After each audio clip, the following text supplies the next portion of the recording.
গল্পের নাম ভাড়া। রনি একা থাকে। এক রুমের ছোট্ট একটা বাসা নিয়েছে শহরের বাইরে।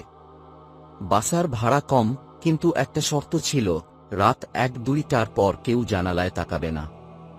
রনি এসব কুসংস্কার মানে না। প্রথম রাতে সব ঠিকঠাক। দ্বিতীয় রাতে 1-2টার সময় সে শুনতে পায় জানালার কাছে ঠকঠক আওয়াজ। সে ভাবল কাকতালীয়।